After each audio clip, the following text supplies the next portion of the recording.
Ni wannan na san wannan zanga-zanga ba wata zanga-zanga ba ce. Shin ko zanga-zangar da matasan ƙasar nan ke shiryawa za ta haifar da ɗa mai ido? Mawaƙin siyasa Dauda Adamu Abdullahi Rarara ya tabbatar wa al'umma cewa an cire tallafin mai tun gabanin zaben shugaban ƙasa Tinubu, wato tun mulkin tsohon shugaban ƙasa Muhammadu Buhari. A hirar shi da DCL Hausa, Rararan ya bayyana dalilin shi na yin waƙar da ake ganin ta tunzura al'umma, har ake zargin sun kai ƙorafin mawaƙin da ya kai ga rufe shafin shi na Facebook. Duk da mawaƙin ya shaida ma al'umma ya sake buɗe wani shafi. Ni wannan na san wannan zanga-zanga ba wata zanga-zanga ba ce. Zanga-zanga ana yin ta ne idan akwai wani abu wanda kuma abin nan kuna ganin kamar an yi shakulacin ɓangaro da shi, ko kuma akwai wani abu da ake so a nusantar da wasu mutane ko kuma wani mutum, musamman kamar akan gwamnati. Duk da zanga-zangar nan mu nan Afirka an yi zanga-zangar nan da yawa wadda bata haifar mana ɗa mai ido ba.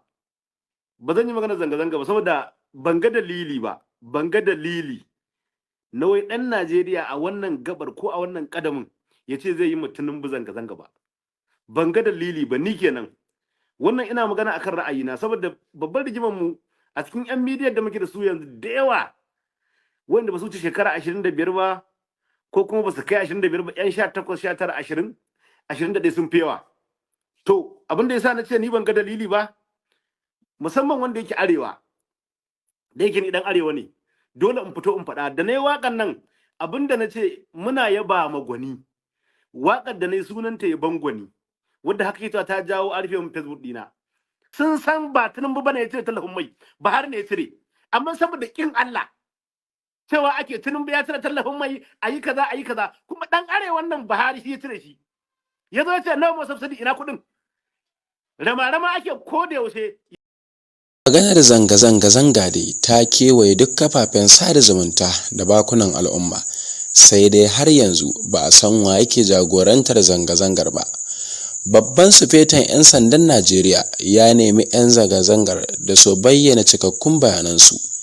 Ana ci gaba da cece-kuce kan rashin sanin jagororin zanga-zanga, sai ga maganar ɗan takarar shugabancin ƙasa na jam'iyyar Labour Party a kakar zaben shekarar 2023, Peter Obi, kan ba da tabbacin goyon bayan shi kan zanga-zangar. 'Yan sandan jihar Kaduna sun gargaɗi matasan jihar kan fita zanga-zanga.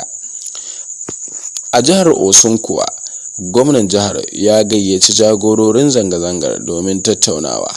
Shi ko muƙaddashin gwamnan jihar Katsina cewa tattaunawa da gwamnati zai fi sabanin yin zanga-zanga. Ku yi following Albishir Media Services a Facebook, TikTok, Instagram. Ku yi subscribe a YouTube channel Albishir Media Services domin samun ingantattun labarai daga tushe da suke faruwa a arewacin Najeriya da ma ƙasa baki ɗaya. Aliyu Shehu AS Mani daga ofishinmu na jihar Katsina.